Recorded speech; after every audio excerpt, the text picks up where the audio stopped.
В республике Саха дефицит лекарств. Люди судятся с Минздравом, чтобы получить положенные лекарства. Житель Якутска, страдающий опасным заболеванием, был внесен в лист ожидания для получения льготных лекарств. Но не дождавшись, он был вынужден самостоятельно купить необходимые лекарства, потратив больше 300 тысяч рублей. Когда он обратился в Минздрав с требованием возместить расходы, то получил отказ. Только после обращения в суд, который удовлетворил его иск, он смог добиться возмещения затрат. А между тем, ситуация с лекарствами в Якутии становится все более тревожной. Проблемы с обеспечением льготных лекарств становятся регулярными.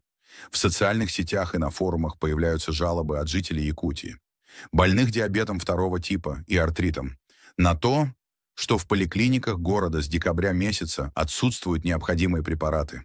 Аптеки Саха-фармации сообщают, что торги на поставку лекарств не проводит Минздрав. И все, что им остается, ждать. Льготники продолжают ожидать. С каждым месяцем ситуация становится только хуже. В ответ на эти жалобы Минздрав обещает, что лекарства появятся в феврале, а теперь сообщается, что торги будут проведены только в марте. Эти жалобы – лишь верхушка айсберга. С момента начала войны в 2022 году ситуация с медикаментами в России и особенно в Якутии стала критической. Проблемы с поставками, санкции, экономические трудности. И вот лекарства начали исчезать с полок аптек. И это не просто какие-то редкие препараты. Часто это лекарства, которые раньше были доступны каждому.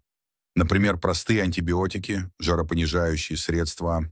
Да, российские власти рапортуют, что все у нас хорошо, но мы-то с вами видим, что ситуация только ухудшается. Особенно остро это ощущается у нас в Якутии, где зима – это время, когда заболеваемость достигает пика, как среди взрослых, так и среди детей. И из-за отсутствия необходимых препаратов люди просто не могут вылечиться сами и вылечить своих детей. Нормой становится ситуация, когда нужного лекарства нет в аптеках.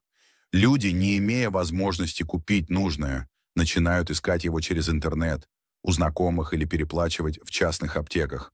Кроме обычных лекарств, мы также столкнулись с дефицитом физраствора. Он один из самых важных медицинских препаратов, который используют для инфузий, промываний и других процедур. Но и его нет. И это превращает нашу медицину в своего рода лотерею, когда даже в экстренной ситуации лечение может быть под угрозой. Это просто невозможно в современном мире. Ситуация усугубляется тем, что цены на лекарства выросли. По данным Росстата, средний рост цен на лекарства за 2024 год составил 12%, что немного выше годовой инфляции. Да, цены растут, и это серьезная нагрузка для каждого. Особенно для многодетных семей, которые не могут позволить себе такие траты. Но при этом дети все равно болеют. Но проблема не только в этом. Давайте откроем глаза на реальность. Мы и так отставали от других стран в области медицины, а теперь ситуация стала еще хуже. Посмотрите на ситуацию в онкологии. На определенной стадии в России лечение этого заболевания практически невозможно. Хотя современный мир, такие страны, как Израиль и Южная Корея, эти стадии лечат, и люди с онкологией могут выжить.